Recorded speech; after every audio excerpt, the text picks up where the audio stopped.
Hey guys, what's going on? It's me again. Me and Ruby are out. The storm has passed over and now we're on the move. I wanted to come on for a minute and explain a little something of my final, not final, but one of my final reasons that I think Sebastin Drake Rogers went missing in the first place. Out of Hendersonville, Tennessee, February 26th. Reported by his mother and stepfather, who made the call to 911 to say that he was not in his bed, he was not in his room. They didn't know where he was. The doors were locked. They don't know how he got out or if he got out or whatever. They just know he wasn't in his bed. And that was 10 months ago today. 10 months ago today, guys. Today. Look at the size of this tree. Holy guacamole. This thing's huge. Huge. Get up, girl. She's taking a break finally. But anyway, allegedly, let me start that. Allegedly, these are my opinions. My opinions only, my speculations, my theories, not to reflect on my channel. It's just allegedly my damn thoughts. And Ruby's brain. Y'all's comments, y'all's alone, not to reflect the channel. We do our research together.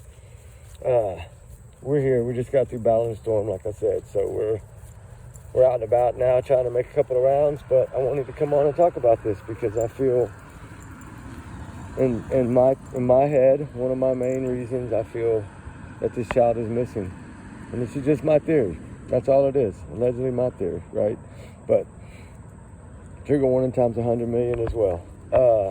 I think that this step-grandmother was so worried and so controlling and so didn't matter what the cost, that Chris was not losing custody of Faith, no matter what, not on her watch.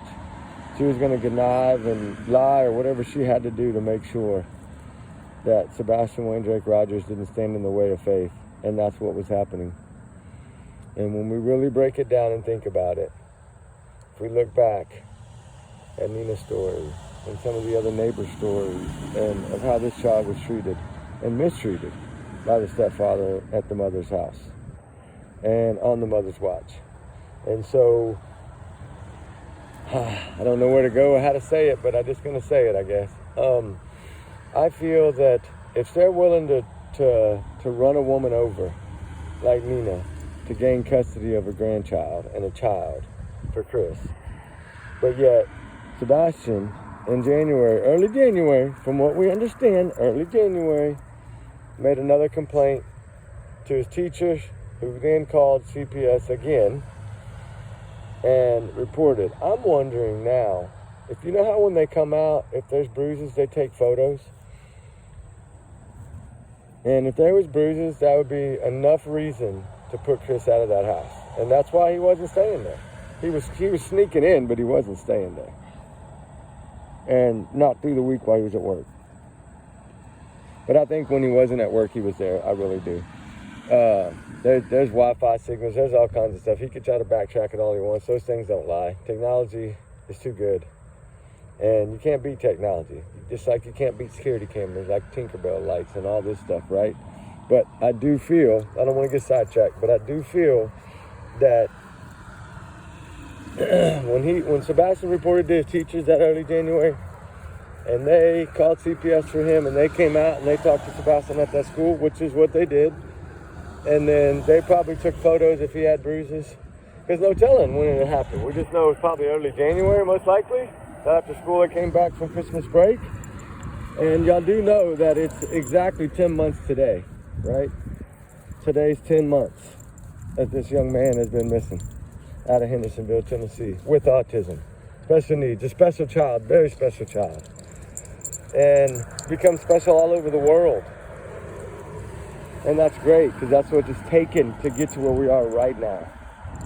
Which is why I'm fixing to say what I'm going to say, because this is one of my final opinions of what I think happened.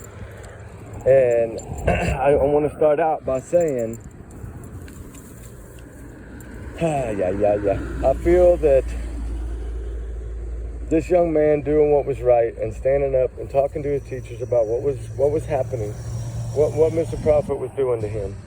He was brave enough to tell the teachers, brave enough to talk, brave enough to ask for help. And I think he got that help. And then later, I think that help failed him. But it might not have been all their fault, really. I think they had the case. It was pending. He was going to go to court over it. He was probably going to lose.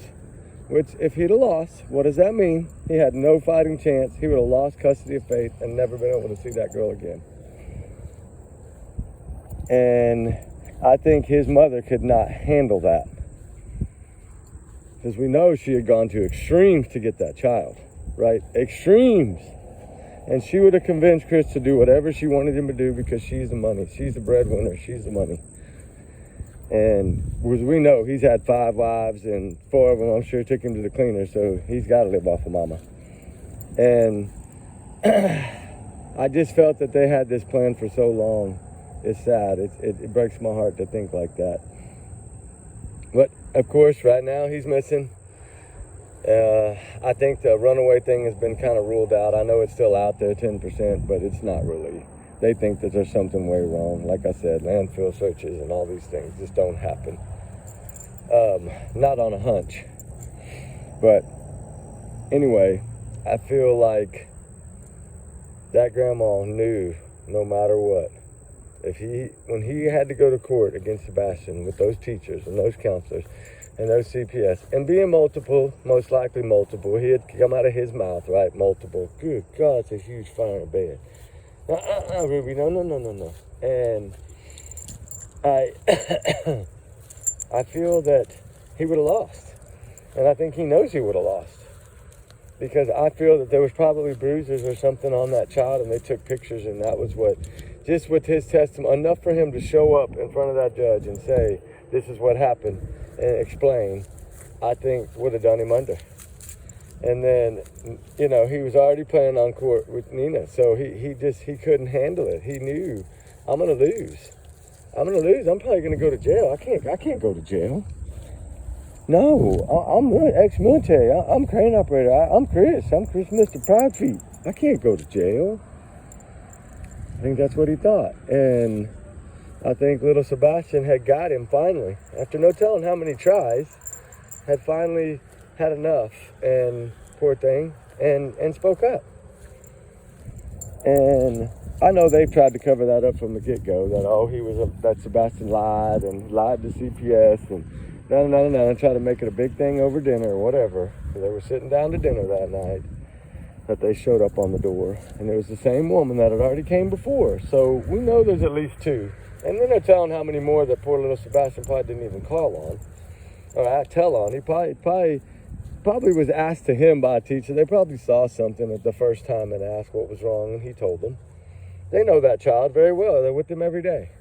Those teachers know. These teachers learn these children. They know what goes on. And that's why I've always thought teachers play such an amazing role at school and after school. And look at these, right? And they helped this young man. And I don't know what the court date would have been for Sebastin's case open, but we know that most likely it was early January. They put Chris out of the house. That's why he was gone. Of course, he's sneaking home. His truck seen by too many neighbors. During that time, he's supposed to be gone. So we know that he was sneaking back and forth, and I think he was there that weekend. And I think he had probably gotten into a fight with Sebastin again. That's what the scratch and bite marks were, and he left, and she tried to show him such a wonderful Sunday, and then they realized that it wasn't going to work because come Monday he was going to school and he was going to tell again, and probably tell that he had been coming in and that he had hurt Sebastin probably.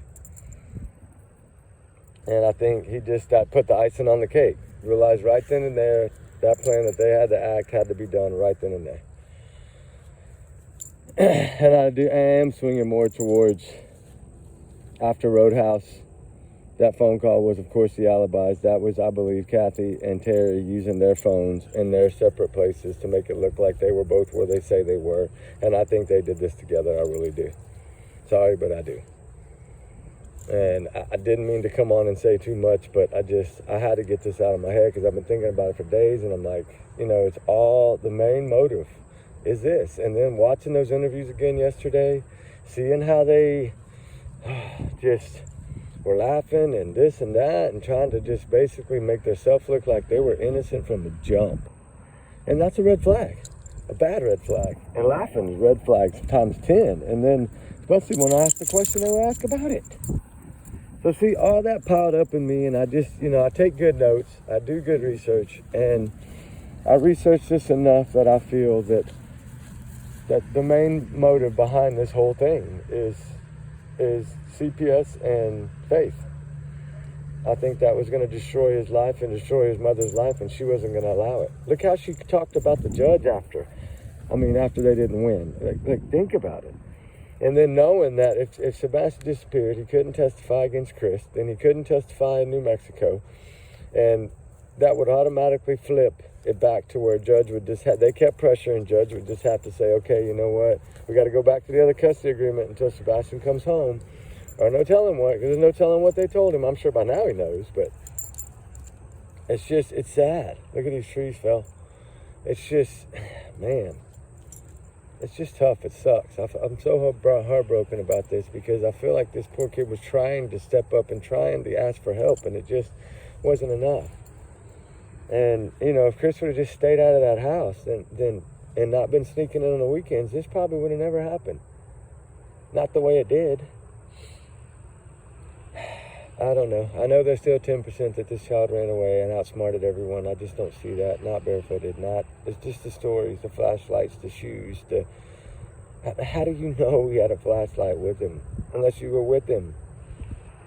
I mean, golly. I don't know. Who knows? Who knows? How do you know what he was wearing when he went to bed? Because you were wearing it. His shoe, I feel all that. I feel like they did such a good job in the beginning. And until that flashlight video emerged, that we didn't really have anything to go on until then, except for the way they were speaking. But they hadn't spoke much then, so we didn't have a lot. But that first interview, the more you watch it, the more it tells, right? That's how I see it. So, anyway, I'm not going to keep y'all too long. I just wanted to come on and kind of throw that big motive out there that I believe is the motive behind it all. And it's heartbreaking, but I hope this kid is put up somewhere. I really hope that's what they did. Their plan was to put him up somewhere and hide him, whether it be Alaska or somewhere else, to hide him. I pray that that's what they did and he's okay. But I know we don't really feel that way. A lot of us should have faith no matter what, but we still have to look at 10 months today, guys. It's a long time. All right, guys, remember, these are just my thoughts, my theories, allegedly all my opinion, and trigger warning times 100 million, and y'all have a wonderful day after Christmas, and say your prayers today for all the missing, all the voiceless, they need us, and say an extra prayer for Sebastin Rogers. He tried to do what was right, poor baby. Justice for Sebastin Rogers. He has to be found, guys. He has to be. No matter what, he has to be found and brought home, whether it be he's fine and he's been put up and, he can be counseled and get back to a normal life, or, we're looking for something different. But we're not going to go there yet. We're just going to keep our faith, guys. Keep praying. Right, Ruby? Ruby, say bye to YouTube. All right, guys. We love y'all. We'll talk to y'all soon. All right. Y'all be safe. All right. Bye.